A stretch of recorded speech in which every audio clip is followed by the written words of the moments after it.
नमस्कार, आप सभी का स्वागत है यूथ अध्ययन के चैनल पे। देखिए एक बार फिर से मैं आप सभी के बीच सीटेट एग्जाम 2025 के लिए सीडीपी का एक नया विषय बुद्धि इंटेलिजेंस लेके आ चुका हूँ। इस विषय को हम बहुत ही डिटेल से देखने वाले हैं, इसीलिए शुरू से लेकर अंत तक आप हमारे इस विषय में जरूर बने रहे। देखिए इस परीक्षा में इस टॉपिक से बहुत सारे क्वेश्चन पूछे जाते हैं, इसीलिए बहुत ही ध्यान से आप शुरू से लेकर अंत तक जरूर देखिएगा। तो सबसे पहले बात करते हैं बुद्धि की। तो बुद्धि एक व्यक्ति की मानसिक क्षमता है जिससे वो तर्क कर रहा है। मान लो हम तर्क कर रहे हैं कि हमारे सीटेट एग्जाम में कितने आने वाले, 140 नंबर आने वाले। तो ये हम कहाँ से तर्क करते हैं? तो तर्क हम जो है वो बुद्धि के द्वारा करते हैं। थिंकिंग करते हैं, हम कुछ सोचते हैं, तो वो भी कहाँ से सोचते हैं? बुद्धि के द्वारा ही सोचते हैं। हम कुछ इमेजिनेशन कर रहे हैं, हम कुछ सोच रहे हैं, हम कुछ चिंतन कर रहे हैं, वो कहाँ से कर रहे हैं? वो भी हम बुद्धि से करते हैं। तो बुद्धि एक व्यक्ति की कैसी क्षमता है? एक मानसिक क्षमता है जिससे हम तर्क कर रहे हैं, हम थिंकिंग कर रहे हैं, हम इमेजिनेशन कर रहे हैं। तो यही जो है आपकी क्या है? इंटेलिजेंस है, आपकी बुद्धि होती है। देखिए इंटेलिजेंस की बात करें, बुद्धि की बात करें, तो बुद्धि एक मल्टी डायमेंशनल है। अच्छा, बुद्धि मल्टी डायमेंशनल क्यों है? आपकी बहुआयामी क्यों है? तो इसको हम बहुत ही डिटेल से देखने वाले हैं। तो बुद्धि क्यों? क्योंकि इसके बाद हम हार्वर्ड गार्डनर की एक थ्योरी देखने वाले हैं बुद्धि के बारे में, जिन्होंने बोला कि बुद्धि एक आयामी नहीं है, बुद्धि क्या है? बहुआयामी है, क्योंकि इससे हम बहुत सारी चीज़ें सोच सकते हैं। दूसरा और कठिन योग्यताओं का एक सेट है। देखो कॉम्प्लेक्स कैपेबिलिटी सबके अंदर होती है, जैसे कि मैं पढ़ा सकता हूँ, कोई क्रिकेट खेल सकता है, कोई बॉडी बिल्डर है। तो सभी व्यक्तियों के अंदर क्या होती है? अलग अलग प्रकार की क्या होती है? एक कॉम्प्लेक्स कैपेबिलिटीज एक बुद्धि के द्वारा होती है। अगला पॉइंट हमारे पास है कि बुद्धि स्थायी और परिवर्तनशील होती है। देखो स्थायी तो होती है लेकिन परिवर्तनशील होती है। कोई बुद्धि का ज़्यादा यूज कर रहा है, कोई इंटेलिजेंस को कम यूज कर रहा है। तो कैसी होती है? बुद्धि स्थायी भी होती है और परिवर्तनशील भी होती है। इस बात को आपने डिटेल से याद रखना है। ठीक है, क्या बुद्धि में कभी परिवर्तन किया जा सकता है? नहीं, बुद्धि में कभी भी परिवर्तन नहीं किया जा सकता, क्योंकि ये तो स्थायी है। अब जो आप बोलते कि पुरुषों के अंदर 1400 ग्राम की बुद्धि है, जो महिलाएं हैं उनके अंदर जो है वो 1200 कुछ ग्राम की होती है। तो ये तो स्थायी है, लेकिन इसमें क्या है? परिवर्तनशील इसीलिए है क्योंकि इसमें हम जो है इसका यूज करके इसको परिवर्तनशील जरूर बना सकते हैं। लेकिन जो तो भगवान ने दिया है वो तो उतनी ही रहने वाली है ना। तो बुद्धि स्थायी एवं परिवर्तनशील, ये बात आपको डिटेल से याद रखनी, परीक्षाओं में सीधी पूछी जाती है। और सीटेट एग्जाम में ऐसे पैटर्न वाले क्वेश्चन पूछे जाते हैं। एक होता है एचपी टेट, आपके एच टेट जो कि आपके राज्य के अंदर होते हैं, लेकिन जब सीटेट की बारी आती है तो वहां पे आपको जैसा मैंने टॉपिक बनाया इसी प्रकार वहां पे पढ़ते हुए जाना है। अगला पॉइंट है बुद्धि अनुकूलन एडेप्टेशन स्थापित करने में मदद करती है। एडेप्टेशन क्या होता है? अनुकूलन क्या होता है? कि मान लो कि आप सीटेट का पेपर दे रहे हो, तो वही वातावरण कि आपको सीटेट कैसे पास करना है, कितने नंबर लेने हैं, तो वो आप क्या है? तो बुद्धि अनुकूलन जो है, अनुकूलन स्थापित करने में क्या करेगी? आपकी मदद करेगा। वही जो मैंने ऊपर भी आपको बताया, सेम चीज यहाँ पे आने वाली है। बुद्धि आनुवंशिक और पर्यावरणीय हेरिडिटी एनवायरमेंट कारकों की जटिल प्रक्रिया का परिणाम है। तो ये भी आपको याद रखना है कि बुद्धि जो है वो आनुवंशिक और पर्यावरणीय, जो आपकी हेरिडिटी होगी आनुवंशिक और एनवायरमेंटल होगी आपकी पर्यावरणीय, जो कारक है इसकी क्या है? एक जटिल प्रक्रिया का परिणाम भी है। देखिए इस लाइन का जो मतलब यहाँ पे है कि जो बुद्धि है वो पर्यावरणीय तो है लेकिन आनुवंशिक भी है। आनुवंशिक कैसे? तो अगर मान लो कि हमारे माँ बाप का दिमाग बहुत तेज है, तो ऐसा हो सकता है कि हमारे में वो भी जीन्स आ जाए और वैसा हमारा दिमाग भी बहुत तेज हो, हम भी। लेकिन कहीं ना कहीं अगर उसको देखते हुए हमारे को एनवायरनमेंट सही नहीं मिला, पर्यावरण सही नहीं मिला, तो यहाँ पे हमको प्रॉब्लम आ सकती है। तो बुद्धि आनुवंशिक भी होती है और पर्यावरणीय, दोनों पे डिपेंड होती है। ये बात आपको याद रखना है। तो अभी तक हमने थोड़ा बुद्धि के बारे में पढ़ा कि बुद्धि क्या क्या है। इसके बाद जो हम देखने वाले हैं वो देखने वाले हैं कि बुद्धि का एक सूत्र दिया गया था। तो 1916 में टर्मन के द्वारा बुद्धि लब्धि का एक संशोधित सूत्र दिया गया था, और इसका संशोधन किया, यह जो सूत्र था ये मैं आपको बताने वाला हूँ। तो टर्मन के द्वारा एक सूत्र यहाँ पे दिया गया था, और ये सूत्र था आपका बुद्धि लब्धि और बटे में मेंटल एज। अब बटे में क्या था आपका? ऊपर मेंटल एज था, नीचे था आपका क्रोनोलॉजिकल एज, और गुना में आपका ये 100 है यहाँ पे। तो ये जो सूत्र दिया गया था वो दिया गया था इसके द्वारा 1916 में टर्मन साहब के द्वारा गया था। टर्मन साहब ने दे दिया ये सूत्र। तो यहाँ पे आपको ऐसा भी हो सकता है कि अगर तो आईक्यू दिया हो तो आप निकाल लोगे आराम से, लेकिन कभी कभार हो सकता है कि आपको मेंटल एज निकालने के लिए दिया हो तो मेंटल एज इधर आ जाएगी, कभी क्रोनोलॉजिकल एज, कभी कुछ भी दिया हो सकता है यहाँ पे मेंटल एज दियो या फिर क्रोनोलॉजिकल एज दियो। फॉर्मूला आपने यही लगाना है। बुद्धि लब्धि का जो सूत्र है, इंटेलिजेंट क्वेश्चन का जो सूत्र है वो यही है। बहुत दफ़ा ये सीटेट परीक्षाओं में भी पूछा गया है आपसे, तो ये बिल्कुल आपको याद रखना है बुद्धि लब्धि का सूत्र क्या है। अब थोड़ा कुछ यहाँ पे बहुत सारे क्वेश्चन यहाँ से बनते हैं कि जब आप आईक्यू निकालते हैं, तो जब आईक्यू आता है तो उस आईक्यू के बीच आपके आईक्यू को क्या बोला जाएगा। मान लो कि आपका आईक्यू जो है वो 25 से कम है, तो उसको बोला जाता है जड़ बुद्धि। तो सीधा क्वेश्चन पूछा जाता है बुद्धि लब्धि और उसकी स्थिति। जो इंटेलिजेंट क्वेश्चन होता है जब निकाली जाती है बुद्धि आपकी, तो मान लो किसी व्यक्ति की बुद्धि 25 से कम है तो वो होगा जड़ बुद्धि वाला, मतलब बिल्कुल डल, जिसको आप इडियट बोलेंगे। दूसरा होता है 25 से 49। तो 25 से 49 जो बुद्धि होती है मूड बुद्धि। कौन सी होती है आपकी? मूड बुद्धि, मतलब कि थोड़ा सा डल होता है, ये भी बहुत डल होता है। फिर होता है आपका 50 से 69, ये मूर्ख बुद्धि वाला होता है, इसको थोड़ी बुद्धि होती है लेकिन जो उतनी ज़्यादा नहीं होती। फिर होता है आपका 70 से 69, ये होता है मंद बुद्धि, मतलब कि इसको थोड़ी बहुत है लेकिन थोड़ा बहुत पता है लेकिन है मंद बुद्धि फिर भी। उसके बाद है 80 से 89, सामान्य बुद्धि से नीचे, मतलब बुद्धि है ठीक ठाक है लेकिन सामान्य जो बुद्धि आपकी एक इंसान के पास होती है उतनी नहीं है, उससे थोड़ी सी नीचे है। फिर आपका 90 से 109, ये सबसे ज़्यादा, ये दोनों परीक्षाओं में पूछे जाते हैं। एक तो सामान्य बुद्धि से नीचे वाला, एक मद बुद्धि वाला। ये दोनों आपको देखिए परीक्षाओं के याद करके जाने, और सबसे ज़्यादा जो यहाँ पे ये स्टामा कर लेना है वो पूछा जाता है सामान्य बुद्धि। तो सामान्य बुद्धि जो है वो एक एवरेज जो व्यक्ति होता है उसकी बुद्धि लब्धि कितनी होती है, तो याद रख लेना भाई कितनी होती है, ये बड़े डिटेल से आपको इंपॉर्टेंट याद रखनी है। तो ये होती है आपकी 90 से 109, इसमें स्टार मार्क कर लेना है, ठीक है। तो 25 से कम होगा वो जड़ बुद्धि होगा, 25 से 49 वो मूड बुद्धि होगा, मूर्ख बुद्धि वाला 50 से 69 होगा, 70 से 69 जो होगा आपका वो 70 से 79, सॉरी 70 से जो 79 होगा वो होगा आपका मंद बुद्धि, और 80 to 89 होगा वो सामान्य बुद्धि से नीचे होगा, और 90 से जो 109 होगा वो सामान्य बुद्धि होगा। और सामान्य बुद्धि ना बहुत ज़्यादा पूछा जाता है, तो इसको आप जरूर स्टामा कर ले। इसके बाद होता है आपका सामान्य बुद्धि से ऊपर, जो थोड़ा सा सामान्य से थोड़ा होशियार होता है, तो उसको बोलेंगे आपका सामान्य बुद्धि से ऊपर जो होता है वो 110 से 119 होता है, लेकिन ये उतना ज़्यादा नहीं है पूछा जाता, ये इंपॉर्टेंट है।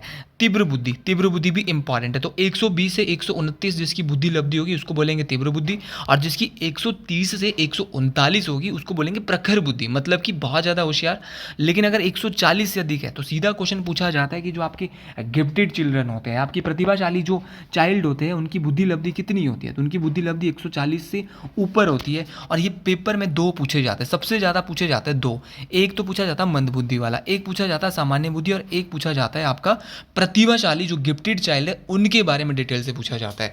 तो आपको याद रखना, प्रतिभाशाली जो आपके बालक होते हैं उनकी बुद्धि कितनी होती है, ये बात आपको डिटेल से याद रखनी है। तो इनकी होती है आपके 140 से भी ऊपर का आईक्यू होता है इनका। और जो आपके 90 से 109 होते हैं, जैसे आप है हम लोग हैं, तो हो सकता है कि आपके अंदर भी तीव्र बुद्धि हो, प्रखर बुद्धि वाले भी कुछ बालक हो सकते हैं, 140 से ज़्यादा वाले भी बालक हो सकते हैं। तो आपको पता होना चाहिए ये आईक्यू के हिसाब से बुद्धि का वर्गीकरण यहाँ पे किया गया है कि भाई मंद बुद्धि कौन सा है, जड़ बुद्धि वाला कौन सा, जो बिल्कुल डल है, जिसके अंदर बुद्धि ही नहीं है।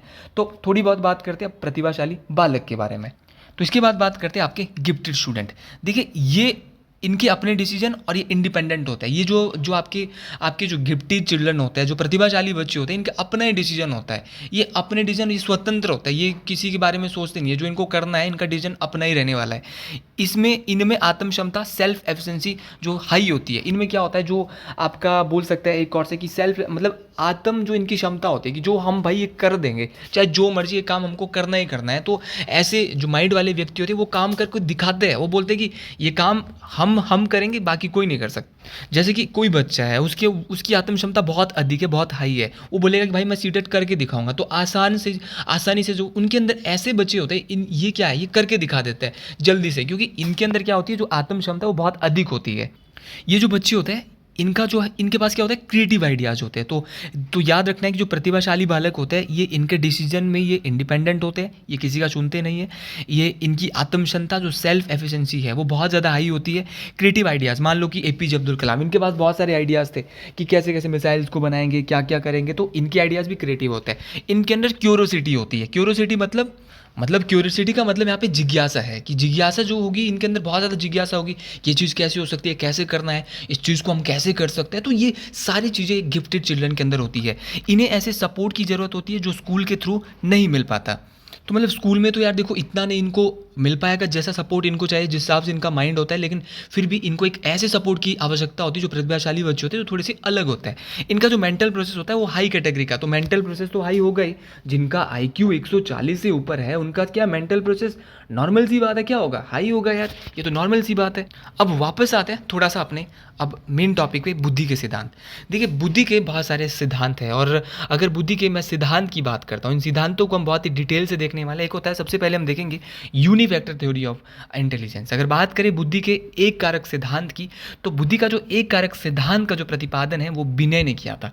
तो किसके द्वारा बुद्धि के एक कारक सिद्धांत का यूनिफैक्टर थ्योरी दी गई थी?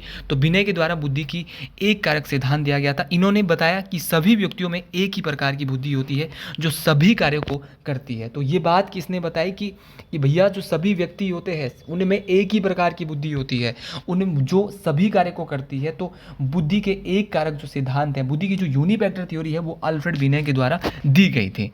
लेकिन कहीं ना कहीं बहुत सारे लोगों ने इसकी आलोचना की, और देखिए मैं खुद भी इसकी आलोचना करता हूँ कि एक व्यक्ति एक ही प्रकार की अगर बुद्धि रखेगा और सभी कार्य को वो करेगा तो ऐसा तो पॉसिबल नहीं है। तो विनय साहब की मैं तो इस चीज़ की आलोचना करता हूँ। बाकी आप लोग भी नॉर्मल से हर व्यक्ति ने इसकी आलोचना की थी कि जो बुद्धि का है वो एक कारक जो इन्होंने सिद्धांत दिया था जो विनय ने, इसमें इन्होंने ये बताया कि जो व्यक्ति होते हैं उसमें एक ही प्रकार की बुद्धि होती है और जो सभी कार्य को करती है, तो सब व्यक्ति में अलग अलग प्रकार की बुद्धि होती है। तो इस चीज़ को हम यहाँ पे गलत मानते हैं। अगला है बुद्धि का द्विकारक सिद्धांत, जिसको बोलते हैं two factor theory of intelligence. One of the best question यहाँ से बनते हैं।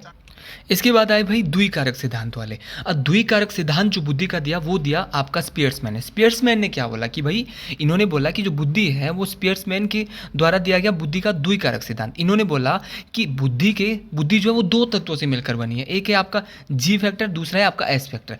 इन्होंने बोला एक तो आपकी बुद्धि में जनरल एबिलिटी होती है, बुद्धि सामान्य तत्वों से बनी होती है, क्योंकि इनका मानना था कि हर व्यक्ति में सामान्य बुद्धि जन्मजात होती है और ये हर किसी में क्या होती है, अलग अलग होती है। लेकिन जो सामान्य बुद्धि होती है वो जन्मजात यहाँ पे होगी। ये बात इन्होंने यहाँ पे बोली। मान लो कि सचिन तेंदुलकर है भाई, इनके अंदर टैलेंट है क्रिकेटर का, तो कुछ ऐसा माइंड आपका अर्जुन तेंदुलकर का भी होगा। मतलब कि इन्होंने बोला कोई सिंगर है, मान लो सचिन एक सिंगर होते तो इनका बेटा भी क्या बन जाता, सिंगर ही बन जाता। ये क्रिकेटर है, तो ये क्या है, कुछ व्यक्तियों के अंदर हर व्यक्ति में जो कुछ बुद्धि होती है वो क्या होती है, सामान्य बुद्धि, मतलब कि जन्मजात होती है। मतलब कुछ तो चीज़ें तो देखो आती ही है। दूसरा इन्होंने बोला विशिष्ट तत्व, एस फैक्टर स्पेशल एबिलिटी। तो दो थ्योरी होती है, एक जनरल एबिलिटी होती है, एक आपका जी फैक्टर होता है जिसको आप बोलेंगे स्पेशल एबिलिटी, जिसको आप विशिष्ट तत्व बोलते हैं। तो यह दूसरों से अर्जित करने वाली बुद्धि होती है। जैसे लता मंगेशकर है, तो इसने किससे सीखा ही होगा कि गाने कैसे लगाए जाते हैं, और फिर उसने ये टैलेंट अपने आप में ये जो है अपनी बुद्धि के द्वारा इसको ग्रैंड किया होगा। तो दूसरों से अर्जित करने वाली बुद्धि को कहते हैं आपकी विशिष्ट तत्व, और जो आपकी सामान्य बुद्धि होती है वो जन्मजात होती है। मतलब कि जो हमें जन्म से किसी से, जैसे अपने पिता से सचिन को मिली थी। तो ये सारी चीज़ें आपको याद रखना है। इसके बाद है आपका हार्वर्ड गार्डनर का बहुबुद्धि सिद्धांत। मैंने आपको पहले ही बोला था कि जो हार्वर्ड गार्डनर का जो बहुबुद्धि सिद्धांत है वो बहुत ज़्यादा इंपॉर्टेंट है। ठीक है, इन्होंने क्या बोला, ये थ्योरी जो है वो इस बात पे बात कर रही थी कि जो बुद्धि है उसकी अलग अलग दशाएं है, उसकी कोई एक दशा नहीं है। तो उन्होंने बुद्धि को बहुत सारे भागों में बांटा। तो आइए चलो देखते हैं हार्वर्ड गार्डनर का मल्टीपल इंटेलिजेंस थ्योरी, बहुबुद्धिविद का सिद्धांत, इस बात को डिटेल से देखते हैं। तो सबसे पहले इन्होंने बोला शाब्दिक भाषाएं बुद्धि, मतलब कि इसके माध्यम से शब्दों और भाषाओं का ज्ञान होता है। तो वर्बल जो लैंग्विस्टिक जो इंटेलिजेंस होती है, इसके माध्यम से क्या होता है, शब्दों और जो भाषा होती है उसका ज्ञान एक व्यक्ति के पास होता है। जिसके पास ये बुद्धि होगी, शाब्दिक भाषा होगी, उसके पास शब्दों का ज्ञान होगा। जैसे कि ये अंजना जी है, ये रिपोर्टर है, ये क्या है, मतलब कोई पत्रकार हो गया आपका, कोई जो है वो कवि हो गया, कोई वकील हो गया, इनके पास क्या बोलने का क्षमता, मतलब जिन व्यक्तियों में इनका विकास होता है ना, आपका जो शाब्दिक भाषाई जो बुद्धि होती है वो क्या है, बहुत ज़्यादा अपने और से, चाहे इनको दिन भर बिठा दो बोलने, वो आराम से बोल देते हैं। तो हार्वर्ड गार्डनर की जो पहला जो टाइप था वो था शाब्दिक भाषाई बुद्धि, जिसको वर्बल लैंग्विस्टिक इंटेलिजेंस कहा जाता है। तो इसके माध्यम से क्या होता है, माध्यम से शब्दों और भाषाओं का उनके पास क्या होता है, बहुत ज़्यादा ज्ञान होता है। इनको चाहे दिन भर, जैसे अंजना ओम कश्यप जी है, ये इतना बोलते हैं कि अगर आप इनको न्यूज़ चैनल पर इन्होंने देखा होगा आपने, तो ये कुछ मतलब इनके पास इतनी पावर है, इनके पास कैपेबिलिटी है। दूसरी है आपकी तार्किक गणितीय बुद्धि, लॉजिकल मैथमेटिकल इंटेलिजेंस। इसमें तार्किक योग्यता, मैथ और कैलकुलेशन अधिक होती है। मतलब कि ऐसे लोग क्या है, ऐसे लोग बहुत ज़्यादा मतलब इंटेलिजेंट होते हैं, इनके अंदर बहुत ज़्यादा ये क्षमता होती है, मतलब तर्क करने की, लॉजिकल करने की। इनका माइंड जो है वो लॉजिकली सोचता है। जिन व्यक्तियों में इनका विकास अधिक हो, वो जैसे कि अकाउंटेंट हो गया, बैंकर हो गया, साइंटिस्ट हो गया। तो सीधा उदाहरण के लिए क्वेश्चन आ सकता है, जैसे APJ अब्दुल कलाम, ये बहुत तरीके से सोचते थे भाई कि इस मिसाइल को कैसे बनाया जा सकता है, ये चीज़ कैसी हो सकती है। तो जिन व्यक्तियों में तार्किक गणितीय बुद्धि होती है, जो लॉजिकल रूप से बहुत प्रकार तरीके से सोच सकते हैं, जैसे कि आपका बैंकर होते हैं, अकाउंटेंट होते हैं, तो इनके अंदर क्या है, बहुत सारे प्रकार की सोचते हैं। तो ऐसी बुद्धि को बोलेंगे तार्किक गणितीय बुद्धि। इस बात को आपने याद रखना है। तो सीधा क्वेश्चन याद रखना है कि तार्किक गणितीय बुद्धि क्या होती है, जिनके अंदर क्या होती है, मैथ कैलकुलेशन जो है अधिक होती है, तार्किक योग्यता जिनके अंदर बहुत ज़्यादा होती है, उसको बोलेंगे तार्किक गणितीय विधि, लॉजिकल मैथमेटिकल इंटेलिजेंस।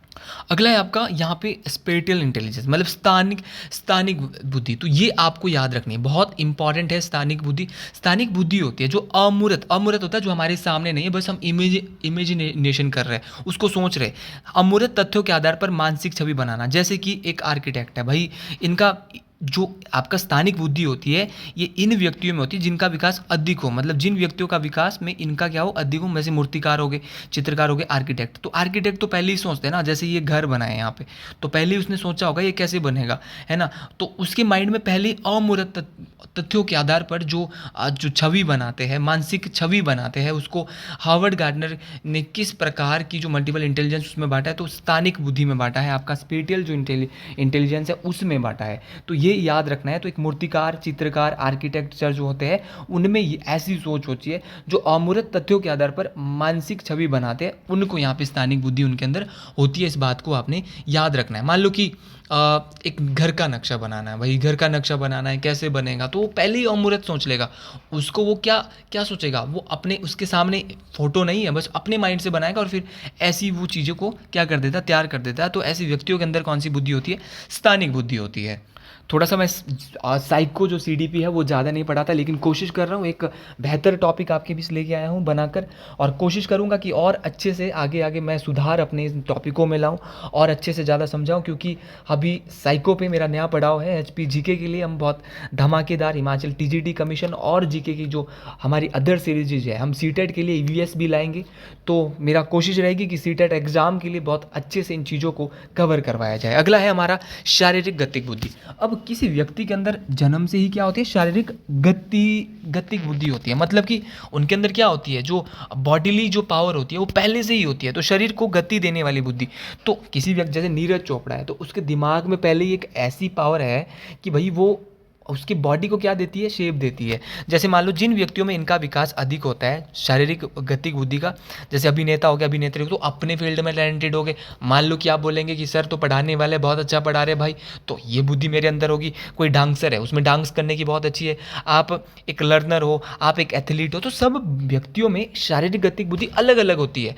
कि मतलब कि किसी व्यक्ति, कोई व्यक्ति मान लो क्रिकेटर है, महेंद्र सिंह धोनी है भाई, वो क्रिकेट खेलता है, तो उसके अंदर बुद्धि क्या है, अलग बुद्धि है। आप बोलोगे कि विराट कोहली तो बहुत अच्छा खेल रहा है, तो उसके अंदर कैसी बुद्धि है, शारीरिक गतिक बुद्धि है। आप बोलेंगे कि एक व्यक्ति है भाई, आपका अमिताभ बच्चन है, अमिताभ बच्चन तो बहुत अच्छी, तो उसके अंदर पहले ही वो ऐसी बुद्धि आ रखी है, उसके अंदर एक ऐसा टैलेंट आ रखा है जो पहले ही शारीरिक गतिक बुद्धि में आता है। मतलब कि ये इसमें आपको तो शरीर को गति देने वाली जो बुद्धि है उसको बोलते हैं शारीरिक गतिक बुद्धि, बॉडी किनेस्टिक इंटेलिजेंस। अगला है आपका संगीतात्मक बुद्धि, म्यूजिकल इंटेलिजेंस। इस बुद्धि के अंतर्गत संगीत की बुद्धि अधिक होती है। मतलब कि एक ऐसी इंटेलिजेंस है जिसमें, जैसे कि किसी व्यक्ति को गाने का शौक है, अरिजीत सिंह हो गए, एक तो होता है चलो नॉर्मल सिंगर कहीं भी गा रहा है, लेकिन एक व्यक्ति होता है जिसमें जन्मजात ही टैलेंट होता है, प्रोफेशनल सिंगर आपने देखे होंगे। तो इस बुद्धि, इनके अंदर ऐसी बुद्धि होती है कि जिसके अंतर्गत संगीत बहुत अधिक इनकी क्या हो जाती है, इनकी बुद्धि जो है, संगीत की बुद्धि बहुत ज़्यादा होती है। जैसे कि आपने जुबिन नौटियाल, मैं यहाँ पे दिखा रहा हूँ, जुबिन नौटियाल हो गए, इन व्यक्तियों में इनका विकास बहुत अधिक हो। जैसे सिंगर हो गए, एंटरटेनर जो हंसाते हैं, तो इन व्यक्तियों के अंदर होता है ना, तो हर व्यक्ति के अंदर अलग अलग प्रकार की बुद्धि होती है। तो जो आपके सिंगर हो गए, एंटर जो हंसाते हैं, जैसे कपिल शर्मा वगैरह, इनके अंदर कैसी बुद्धि होगी, तो इनके अंदर होगी म्यूजिकल इंटेलिजेंस। मतलब कि इस बुद्धि के अंतर्गत इनमें संगीत की जो बुद्धि है वो बहुत अधिक होती है। तो जैसे अरिजीत सिंह है, आपको पता है कितना अच्छा गाता है भाई, आपका जुबिन नौटियाल है, आपके नेहा कक्कड़ है, ये सारे लोग, सारे सिंगर कैसे हैं, आपके गुरु रंधावा है, तो ये सारे सिंगर ऐसे सिंगर हैं जो कि आपके बहुत अच्छे से गाते हैं। तो इनके अंदर किस प्रकार की बुद्धि का विकास है, म्यूजिकल इंटेलिजेंस का इनके बुद्धि के अंदर विकास है। इसके बाद है आपकी अंतर्व्यक्तिक बुद्धि, मतलब कि इंटरपर्सनल इंटेलिजेंस। एक है इंट्रापर्सनल इंटेलिजेंस, एक है इंटरपर्सनल इंटेलिजेंस, दोनों में फर्क है। तो ये क्या होती है आपकी इंटरपर्सनल इंटेलिजेंस, क्या होती है, तो इसके द्वारा व्यक्ति के साथ इंटरेक्ट किया जाए, मतलब कि कैसे एक व्यक्ति को उसको जो है वो इंटरेक्ट किया जाए अपने और, इसका पता चलता है। तो जैसे कि इसमें किसी दूसरे व्यक्ति की मनोदशा, स्वभाव और परिवृत्ति को समझकर प्रतिक्रिया देने की योग्यता। मान लो एक नेता होता है, तो नेता को पता है ना कि भाषण कैसे देना है भाई, लोगों को कैसे अपनी ओर से, एक नेता है वो लोगों को कैसे पटा रहा है भाई वोट के लिए, तो ऐसे व्यक्तियों में क्या होती है इंटरपर्सनल इंटेलिजेंस, मतलब जिसमें हम दूसरे व्यक्तियों को अपने क्या सामने इंटरेक्ट करें। जैसे एक टीचर भी होता है, टीचर भी को भी पता होता है कि उसको पता होता है कि उसके बच्चे क्लास में क्या सोच रहे हैं, वो क्या चाहते क्या है वो। तो ये सारी बातें आपको याद रखनी है, जिसमें किसी दूसरे व्यक्ति की हम मनोदशा का पता कर रहे हैं, हम भाई स्वभाव का पता लगा रहे हैं, हम परिवर्ती को उसकी उसकी प्रवृत्ति जो है उसको समझ रहे हैं कि व्यक्ति जो है वो उसको क्या प्रतिक्रिया देनी है, उसको कैसे सोच समझ कर उससे बात करनी है, ठीक है। तो जिन व्यक्तियों में इनका विकास अधिक हो, जैसे कि नेता हो गए, सामाजिक कार्यकर्ता हो गए, उनको पता होता है कि इन व्यक्तियों से कैसे बात करनी है, ठीक है। तो जो व्यक्ति को इंटरेक्ट करे, किसी दूसरे व्यक्ति की मनोदशा, स्वभाव और परिवृत्ति को जो समझता है, तो उसको ही क्या बोलते हैं, आपका इंटरपर्सनल इंटेलिजेंस बोलते हैं, अंतर व्यक्तिक बुद्धि कहा जाता है। थोड़ा मुश्किल है साइकोलॉजी, लेकिन उतना भी मुश्किल कि आप इसको समझ ना पाओ, हम आसान आसान तरीके से इसको समझने की कोशिश कर रहे हैं। अगला है आपका अंतर्व्यक्तिक बुद्धि, मतलब कि इंट्रापर्सनल। इससे पहले इंटरपर्सनल पढ़ी थी, जहां हम दूसरों की मनोदशा, स्वभाव और प्रवृत्ति को समझ रहे थे। अब है हमारा आपका इंटरपर्सनल। इसके द्वारा खुद के साथ इंटरेक्ट किया जाता है। जैसे कि कोई गुरु है तो ये अपने आप में ही रहेंगे, खुद के साथ इंटरेक्ट रहेंगे, ये औरों को अपने और खींचेंगे भाई, ठीक है। और जिन व्यक्ति को वहाँ पे क्या कर रहे थे, वहाँ तो हम किसी को समझ रहे थे, लेकिन यहाँ पे हमको वो सामने वाला, हम क्या है सिर्फ सीधे इंटरेक्ट कर रहे हैं किसी और को। वहाँ तो हमको समझना है लोगों को, कैसे उनको अपने अंडर करना है, लेकिन यहाँ पे क्या है, यहाँ सीधे आप क्या है इंटरेक्ट करेंगे। और जिन व्यक्तियों में इनका विकास होता है, जैसे कि आध्यात्मिक गुरु होते हैं, तो सीधा क्वेश्चन आता है कि जो आध्यात्मिक गुरु होते हैं उनमें कैसा विकास होता है, कैसी बुद्धि होती है, तो इनमें होती है इंट्रापर्सनल, ठीक है। और जो नेता होते हैं, आपके सामाजिक कार्यकर्ता होते हैं, उसमें होती है इंटरपर्सनल। तो इसमें भी क्या फर्क है, एक अंतर्व्यक्तिक है, ये आपका अंतर्व्यक्तिक बुद्धि है। तो दोनों अलग अलग है, दोनों बातें आपने याद रखनी है। फिर है आपकी प्रकृतिवादी नेचुरलिस्टिक इंटेलिजेंस। इस बुद्धि की व्यक्ति में प्रकृति के नज़दीक जानवरों, पौधों, धातु आदि प्राकृतिक संसाधनों से लगाव रहता है। तो जो प्रकृतिवादी बुद्धि के लोग होते हैं उनका लगाव किससे होता है, जैसे कि कोई व्यक्ति खेती कर रहा है, वो जो है यहाँ पे खेती कर रहा है, तो उसका लगाव किससे होगा, जानवरों से, पौधों से, धातुओं से, प्राकृतिक जितने भी संसाधन होंगे उससे लगाव होता है। और जिन व्यक्तियों में इनका विकास होता है ना, वो जो किसान आदि होते हैं, तो किसान आदि में कैसी बुद्धि देखने को मिलती है, हार्वर्ड गार्डनर के अनुसार तो बोलेंगे प्रकृतिवादी नेचुरलिस्टिक इंटेलिजेंस। इस बात को आपने डिटेल से याद रखना है। तो अगला है हमारा अस्तित्ववादी बुद्धि, मतलब कि इस बुद्धि के जो व्यक्ति है, यहाँ पे थोड़ी सी फोटो मेरी गलत यहाँ पे लग गई थी, यहाँ मैंने एक दूसरे ऋषि मुनि की फोटो लगानी थी। तो इस बुद्धि के व्यक्ति हर चीज़ के अस्तित्व के बारे में सोचते हैं। जैसे हम इस दुनिया में बोले क्यों आए हैं, भगवान कौन है, मतलब इस ऐसे ये सोचते हैं अस्तित्ववादी जो बुद्धि के लोग होते हैं। तो इन व्यक्तियों में, जिन व्यक्तियों में अस्तित्ववादी बुद्धि का विकास होगा, वो जैसे साधु हो गए, संत हो गए, आपका फिलोसफर हो गए, तो इनकी सोच अलग ही काम करती है कि भगवान कौन है, इस दुनिया में आप क्यों आए हो, हम क्यों आए हैं। तो इनके अस्तित्व के बारे में ये क्या है, बुद्धि के हर चीज़ के अस्तित्व के बारे में सोचते हैं। तो ये होते हैं अस्तित्ववादी बुद्धि के लोग। को 3 भागों में यहाँ पे बांटा था। इसने क्या बोला, इसने सबसे पहला जो बोला वो बोला आपका अनुभवात्मक बुद्धि, एक्सपेरिमेंट इंटेलिजेंस, मतलब कि अनुभवात्मक जो बुद्धि होती है, जो अनुभव के आधार पर होती है, मतलब कि यह बुद्धि अनुभवों पर आधारित होती है और व्यक्ति अपने अनुभवों से कुछ नई खोज करता है। मान लो कि आप, ऐसा तो नहीं है कि आज पहले दिन यहाँ पे बुद्धि पढ़ने आए होंगे, थोड़ा आपने हार्वर्ड गार्डनर के बारे में सुना होगा, कुछ आपने पहले सुना होगा, थोड़ा आज आपने सुन लिया होगा। तो जो अनुभवों के आधार पर जो बुद्धि होती है उसको बोलते हैं अनुभवात्मक बुद्धि। इस बात को आपने याद रखना, जो कुछ नई खोज के साथ, नए अनुभव के साथ, नए एक्सपीरियंस के साथ क्या करता है, कुछ नया क्रिएट करता है। तो ऐसी बुद्धि को बोलेंगे अनुभवात्मक बुद्धि। इस बात को आपने याद रखना है। तो अनुभवात्मक बुद्धि की बात किसने की, स्टर्नबर्ग ने की थी।